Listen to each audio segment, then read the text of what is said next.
introduce our next speaker, who is Dave Nichols. I'm sure he probably needs no introduction to everybody. But as we think about Dave's career, he started in the Royal Navy, which is why he lives in the Highfield these days. And if we think of his career, he's been active in the nuclear field until, well, for the last 34 years, until his retirement as the Chief Nuclear Officer. One part of me wonders whether I should ask Dave to talk about small modular nuclear reactors. And the other part says, no, please focus on the disruptive events that are possible, these black swan events. Because what we have shown you in this series so far is the art of the possible. But what we want you to think about is the reality of disruption. Dave, over to you. Thank you, Lloyd. Yeah, you've all heard lots of, I'm not going to talk about nuclear at all for those who are worried that I rush off into baseload generation and the need for 16 or 1 gigawatt nuclear reactors. I'll pass that till later.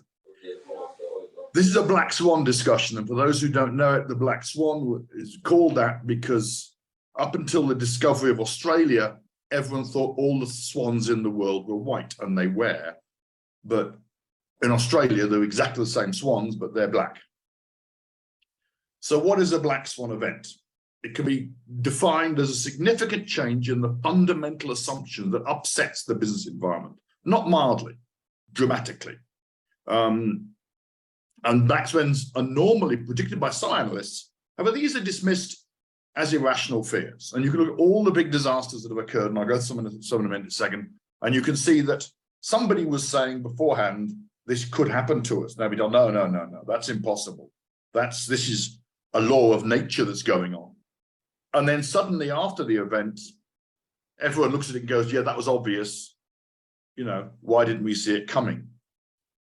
And I'll give you some examples of black swan events, and they aren't new, and they keep happening.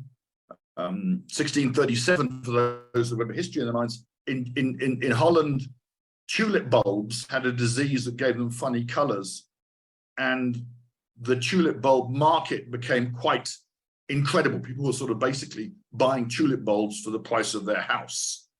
And like all good bubbles, it then collapsed catastrophically in 1637.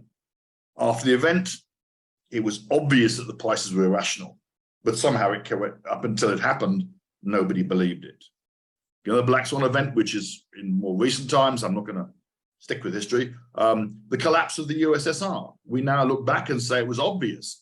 But if you ask the analysts, the majority of the thought process in the late 1980s was there was no projection of the USSR collapsing.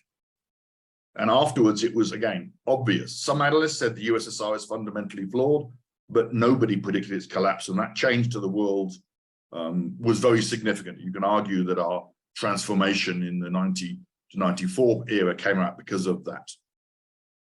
The most recent one, the one with black swan as a phrase was regularly put on the table and used, was the financial crisis of 2008.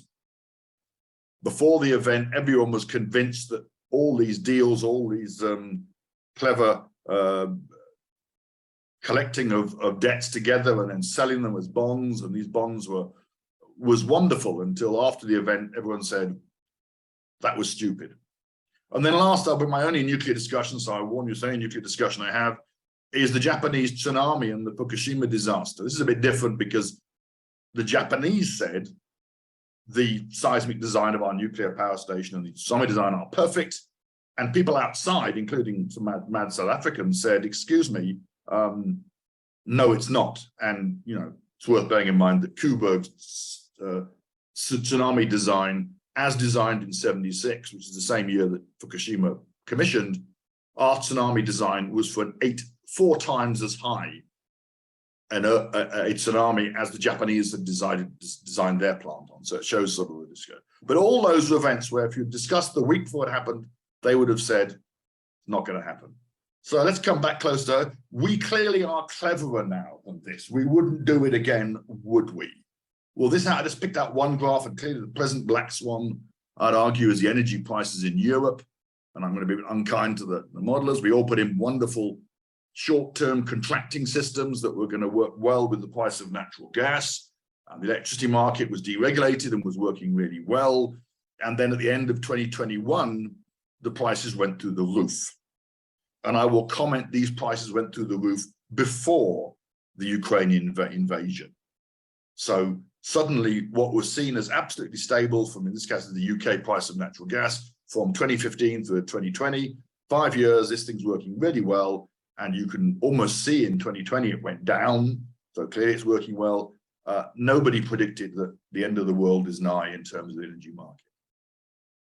So I'll give you 4 now, then so let me give you 4 black swan events. I've got no belief that they're true, but in my opinion, they could happen. And they would, I think, change the discussions that you've been having and the Munich be having. The first one is a very interesting one, which Eskom started doing and is across the world happening actually, and causing major unhappiness with some of the renewable salesmen. If Eskom restructured its tariff dramatically to reflect its actual cost structure. Eskom's current cost structure is that approximately 50 cents, you could argue 40 cents, but the price of coal is actually variable. The balance is fixed. They have to pay for the staff to be there on the station. So you may say a coal station costs X million rand a year to run, but of that X million rand, only the 50 cents or 40 cents or 30 cents you're paying for coal can actually variable. So Eskom could change its entire tariff, and they're starting to do that now, which would simply say, no, the variable costs 50 cents, the rest is a capacity charge. And the capacity charge is not, whether you take it once a week or every day, I think.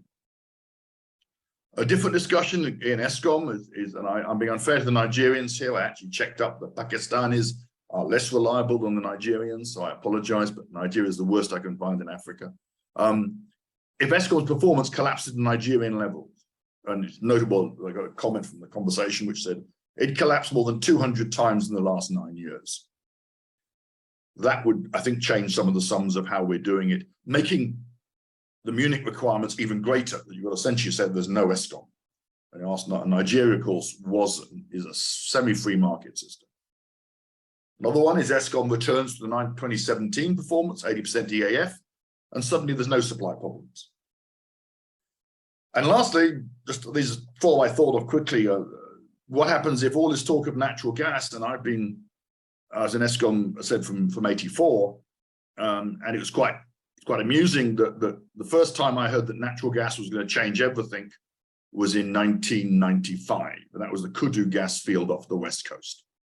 And ever since then, gas has been about to come in and change the world, and it never quite gets there. But what will happen if we found large natural gas reserves commercially viable at US rates? In other words, it was cheap natural gas in the country, and we could build 30 gigawatts very quickly of new generation at a commercial rate of 1 rand a kilowatt hour. That would again change some of the thought processes. So let me just try and make you think about black swans here. I put 4 areas up. One's technology shocks, such as the level of cheap batteries, and I will mention batteries are currently sitting at a situation where most of their cost is material costs, or viable fusion device. In other words, finally getting nuclear fusion, which has always been 30 years in the future. It's been 30 years in the future since I started in the nuclear game in the 1970s, and it's still 30 years in the future, and I'm still not going to rush out and put any money into it, but if we invented that, it would change the world. What happens if we have a complete collapse of the transition company, back to pure Munich grids, I said earlier, and that's something which, if you'd asked Eskom a few years ago, would be unthinkable. International economic shocks, and I'll use an example. Solar and batteries suffer extreme inflation many times due to raw material shortages and trade barriers, so the price of solar and renewable and batteries goes through the roof. Or lastly, we have a change of national policy, government policy, and the nationalization of all the ESI. All the supply industry gets nationalized. We revert back to a 1980s style approach. And those you might say are, will all have some effect on how we're doing planning. And they're clearly, this is a mad input from a nuclear engineer. Well, let me try a few of those. This is a headline, March to June 29th this year. A major breakthrough for the dream of unlimited clean nuclear fusion energy within reach. That's the photograph is actually of the JET facility at Cullen. Again, I don't put much weight behind that, but hey, people out there are saying fusion may come, and if fusion comes, it literally is the potential of a machine that has essentially no fuel cost, almost no waste, and makes energy without any constraint. It would be an absolutely ideal solution, but it would change everything we're doing. This one is a more serious graph. It's just showing the performance of Eskom over the last 22 years. I think most of you have seen that graph before. It's just the energy availability up to, in fact, the end of last month. And I would argue that if you were making the case back in 2012 that we get down to a point where the grid was in danger of just collapsing, you'd be told you're out of your skull. We're not that bad. And yet that's what's happened to us. So is that real? Don't know. People talk about the cost of batteries falling, and I use batteries example. The same applies, by the way, also for the price of wind turbines and PV, and it's largely because we've now become commoditized. In other words, the manufacturing cost of them is actually quite low. It's the material cost that's driving the price. Early on in the days, back in 91, 90, when this graph started, you were dealing with the manufacturing was 99% of the cost. Materials almost nothing. You're now at a stage where essentially you're back in materials. And again, in 2021, before the current crisis, the lithium prices soared. The same applies also, by the way, to nickel and cobalt. And there's no indication it's going to come back again. So are we going to see batteries going on? Because they have to get down to about $50 a kilowatt hour storage to make it to really become viable against pump storage. Maybe pump storage will come back.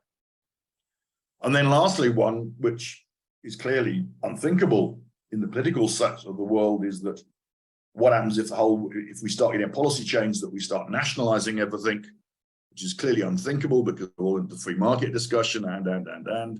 Well, interesting discussion. EDF was just renationalized by the French because of the current crisis, because they wanted full control over their system and they couldn't tolerate it, which in a sense is a little bit like what happened in Australia in June this year, when in fact they essentially the national center, the grid, the regulator just took over the entire grid for a few days to fix the crisis. And so you might say that's just the French being French. And just of interest, EDF before the nationalization was 84% state-owned, so it wasn't a vastly private company. And National Grid in UK, this is the UK one. It started last year as discussions. They're moving towards creation of an impartial organization separate from the utility to meet zero net targets. In other words, they're trying to take some of the role away from the national grid and make it a state-controlled body. So all I've tried to do in this brief talk, and it is been quite brief, I haven't been, is to sit back and say, in all the planning and thought process, I would put a couple of comments on the table. The first is that be aware that some of the things that are put on the table are nice assumptions, and until they're actually demonstrated somewhere in the world on a sustained basis, that you must be wary they could change. Some of the assumptions that underpin some of the planning is based upon the price of renewables will go on falling as they've done for the last 10 years consistently. And I'd argue that you can see with the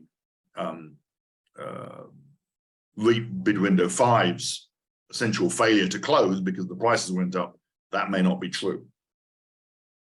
Don't know how untrue it is. Maybe it's all going to come back in a few years' time. I think the problem that I have in this, from the disruption point of view, is where is the example of the free market being sustained? And the problem that we are sitting with, I think, which we must consider in the risk profile, is that you've got an engineering system called the grid, and I'm using engineering in the broadest sense, financial engineering and everything else, which is being driven by drivers who have maybe a 5-year view of the future, that being the politicians and the free market, where the actual machine they're trying to drive has a response time to input of around 15 years. So we aren't actually seeing, so the people doing the driving may be looking at something which is the short-term issue. And I think we would be very careful that the current crisis in Europe, and in fact the world, because Australia is not connected to the Russian gas supply, the current disaster we're seeing in Europe and elsewhere in the world is a function of that you can argue some of the assumptions that might not be fully true. And that's the question we've got to ask carefully is, I'm making an assumption because everybody else agrees with me. Is that assumption true? And that I will leave you, just so I've ended the thing on a degree of think about what one's doing. And with that, I will close. Thank you. Back to Lloyd.